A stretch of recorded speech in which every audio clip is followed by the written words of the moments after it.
रामपुर नामक गांव में एक बहुत बड़ा धनी सुनार रहता था, जो लोगों को ब्याज के चलते पैसे उधार दिया करता था और उनसे सामान गिरवी रखवाता था।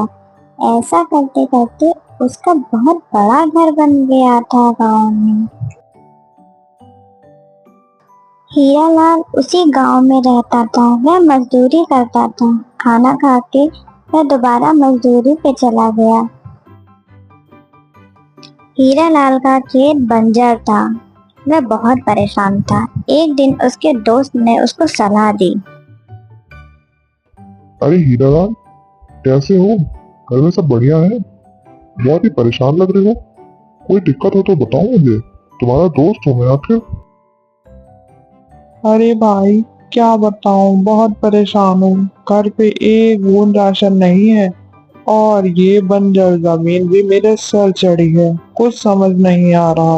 अरे तो तुम इतना दुखी क्यों हो? तुम्हारे पास कोई कीमती सामान हो तो वह सेठ धनीराम के पास जाकर गिरवी रख दो और उससे पैसे ले लो खेती करने के लिए।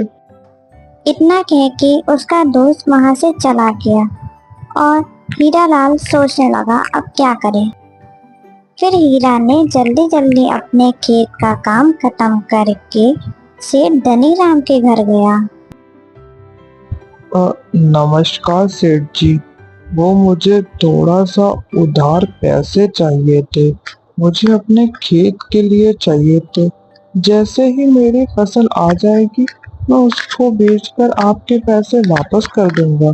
क्या मुझे पैसे मिल सकते हैं? मैं सोने का मंगलसूत्र गिरवी भी रख दूंगा। अरे कैसी बात कर रहे हो भाई? मैं बैठा किस लिए हूँ यहाँ पे? तुम गरीबों की मदद के लिए। लाओ, दो अपना मंगलसूत्र, मैं तुम्हें उसके बदले पैसे देता हूँ। और हाँ, एक बात का याद रहे, मैं सिर्फ तुम्हें 3,000 रुपए ही दे पाऊंगा। सुनार मंगलसूत्र देखकर बोला, अरे ये तो 1,000 रुपए का है। मैंने तो फिर भी तुम्हें 3,000 रुपए दिए हैं इसके बदले। चलो ले जाओ, तुम भी क्या याद करोगे। और हाँ, जल्दी ही वापस करना। हीरालाल सुनार की बात मान गया और उसे धन्यवाद कहकर वापस अपने घर की ओर फसल काटने चला गया। कुछ दिनों बाद उसने अपने खेतों में कड़ी मेहनत करी और उन पैसों से अधिक बीज लगाए और कुछ दिनों बाद उसे अच्छी फसल हुई, जिसे बेचकर वह बहुत खुश था और उसने बहुत पैसे कमाए। दोनों पति पत्नी बहुत खुश थे क्योंकि उनके घर नई खुशियां आई थी। तभी हीरालाल अपनी पत्नी से कहता है कि वह जा रहा है वो मंगलसूत्र उस सुनार से लेने और उसे पैसे वापस करने।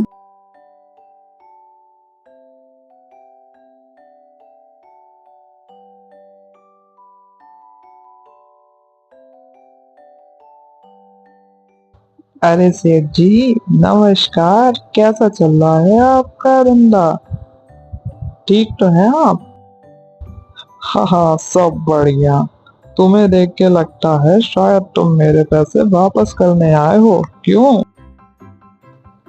हाँ सेठ जी, आपके दिए हुए पैसे से मेरी फसल में बहुत अच्छा सुधार हुआ है और मैंने उसे शहर में बहुत अच्छे दामों पर बेचा है, जिससे मुझे मुनाफा हुआ है। अब मैं अपना मंगलसूत्र लेने आया हूँ और आपके पैसे वापस करने आया हूँ। हाँ हाँ, चलो, अच्छा है तुम्हारा भी जीवन सुधर गया। आखिर मैं यही चिंता में था कि तुम्हारा मंगलसूत्र कहीं यहीं ना रह जाए। वैसे बैठो, मैं लाता हूँ तुम्हारा मंगलसूत्र। सुनार अपनी अलमारी से वह मंगलसूत्र निकालकर उसे देता है। सेठ जी, ये मेरी पत्नी का मंगलसूत्र नहीं है, ये नकली है। ये किसी और का है शायद। मेरी पत्नी के मंगलसूत्र के पीछे मेरे पिताजी का नाम लिखा हुआ था और इसके पीछे नहीं लिखा है। जरा आप ध्यान से देखिए। अरे, अब तुम ये क्या बात कर रहे हो? तुम्हें क्या लगता है मैंने ये मंगलसूत्र बदल दिया? मैं चोर हूँ? ये बात तुम्हें पहले बतानी चाहिए थी कि तुम्हारे मंगलसूत्र के पीछे तुम्हारे पिताजी का नाम लिखा है। देखो, जो तुमने मुझे दिया मैंने तुम्हें वापस किया। अब तुम जानो और तुम्हारा काम जाने। आज तक किसी ने मेरे ऊपर ऐसा इल्जाम नहीं लगाया। तुम पहले इंसान हो ऐसे।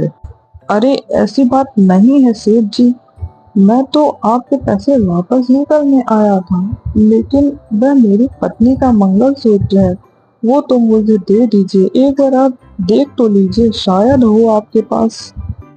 अरे भाई, अजीब बेगैरत इंसान हो तुम। कैसे पीछे पड़ गए हो मेरे, जैसे कि मैं चोर। एक तो मैं मदद करूं, ऊपर से मुझे ही झूठ बताओ। वह उदास होके वो मंगलसूत्र लेके वापस जाने लगा। जंगल में चलते चलते उसे उसका दोस्त रास्ते में मिला और उसने उसको वहाँ की सारी बातें बताई। जंगल में चलते चलते उसे उसका दोस्त रास्ते में मिला और उसने उसको वहाँ की सारी बातें बताई। उसने अपने दोस्त को वह मंगलसूत्र भी दिखाया। अरे भाई, तुम परेशान मत हो। तुम गांव के सरपंच जी के पास जाकर ये बात बताओ, वह जरूर तुम्हारा फैसला करेंगे। मुझे कुछ समझ नहीं आ रहा है, मैं क्या करूं? और घर जाकर अपनी पत्नी को मैं क्या बताऊंगा कि उसका मंगलसूत्र मैं नहीं वापस ला पाया? अरे दोस्त, दिल छोटा मत करो। तुम सरपंच जी के पास जाओ और परेशान मत हो, वह जरूर तुम्हारी बात सुनेंगे। हरी अपने दोस्त की बात सुनकर धीरे धीरे सरपंच जी के घर की ओर चलने लगा और उनके पास पहुंचकर उसने सारी आबीती उन्हें बताई। सरपंच जी, सुनार ने मेरा मंगलसूत्र बदल दिया है, मेरी मदद करें। क्या सबूत है तुम्हारे पास कि यह मंगलसूत्र तुम्हारा ही है? अगर तुम्हारे पास कोई सबूत है तो तुम दिखाओ मुझे। सरपंच जी, वह मंगलसूत्र मेरा पुश्तैनी मंगलसूत्र है, जिसके पीछे मेरे पिताजी का नाम लिखा हुआ है। और जो सुनार ने मंगलसूत्र दिया है, उसके पीछे कोई भी नाम नहीं लिखा हुआ है। सरपंच जी के कहने पे सरपंच जी का आदमी उस सुनार को घर लेकर आ जाता है।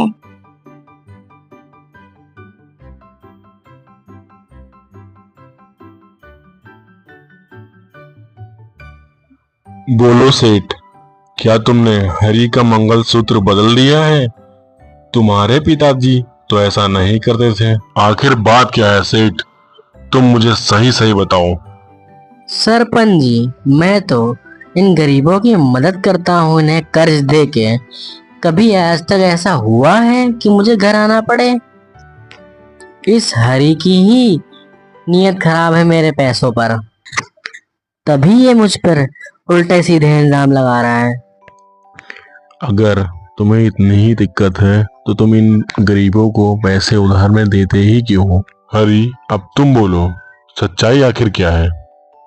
सरपंच जी, मैं एक गरीब आदमी हूँ, मैं क्यों झूठ बोलूंगा। बस आप सेठ जी से बोल दीजिए, असली मंगलसूत्र मुझे वापस कर दें। वह मेरा पुश्तैनी मंगलसूत्र है, जिसके पीछे मेरे पिताजी का नाम लिखा हुआ। सरपंच जी, ये मुझ पे इल्जाम लगा रहा है। मैंने तो सोचा ये गरीब है, क्यों ना इसकी मदद कर दूं। मैंने तो इसके जैसे लाखों की मदद की, पर किसी ने कुछ कहा नहीं, लेकिन ये मुझे ही गलत ठहरा रहा है। सरपंच जी, ऐसे तो ये मुझे पूरे गांव में बदनाम कर देगा। अब इसका कोई आप ही उपाय निकालिए सरपंच जी। मुझे लगता है सेठ सही है, शायद गलती तुमसे ही हो रही है। एक बार तुम जाके उस मंगलसूत्र को दोबारा चेक करो और उसके बाद देख के मुझे बताओ, फिर आगे मैं देखता हूँ। आज की सभा यहीं खत्म होती है। सरपंच जी की बात सुनकर सेठ मन ही मन खुश हो गया कि अब उसकी चोरी नहीं पकड़ी जाएगी। लेकिन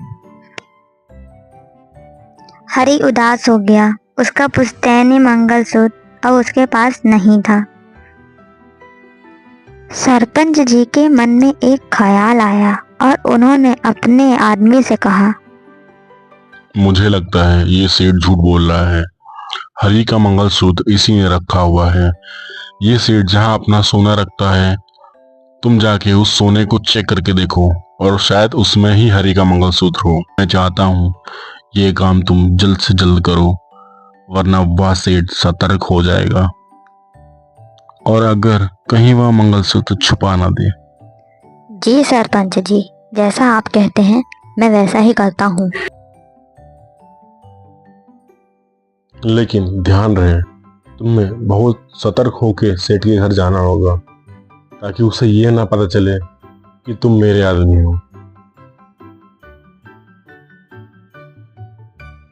जी सरपंच जी, उसे बिल्कुल भी नहीं पता चल पाएगा कि मैं आपके आदमी हूँ, और मैं वेश बदल कर जाऊंगा, क्योंकि मेरे पास एक पुश्तैनी हार है जो कि मैं उसके घर गिरवे रखूंगा और देखूंगा कि वह हार वह बदलता है या नहीं।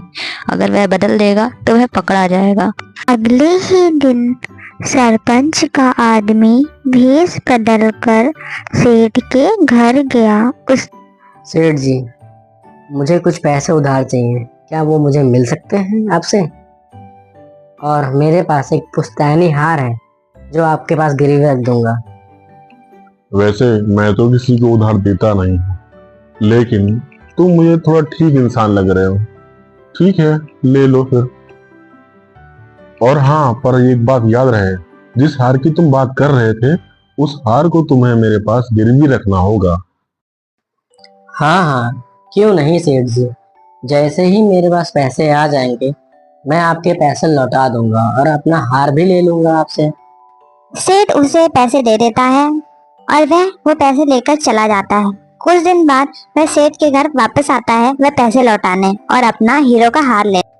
सेठ जी, ये लीजिए अपने पैसे और मेरा हार मुझे वापस कर दीजिए। सेठ जब उसका हीरो का हार निकाल रहा होता है, तब वह व्यक्ति देखता है कि हरी का मंगलसूत्र असली वाला उसके ही टोकरे में पड़ा है, और वह जाकर सबको ये बात बता देता है।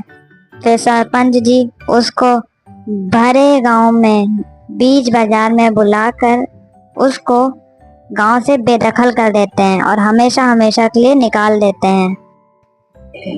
सरपंच जी ने हरी को इंसाफ दिलाया, इसीलिए कहते हैं हमेशा सच का साथ देना चाहिए, ना कि झूठ का। आज की कहानी यहीं तक। फ्रेंड्स, अगर आपको मेरी स्टोरीज अच्छी लगती हैं तो हमें सब्सक्राइब करें और नई वीडियो के लिए बेल आइकन जरूर क्लिक करें। Thank you.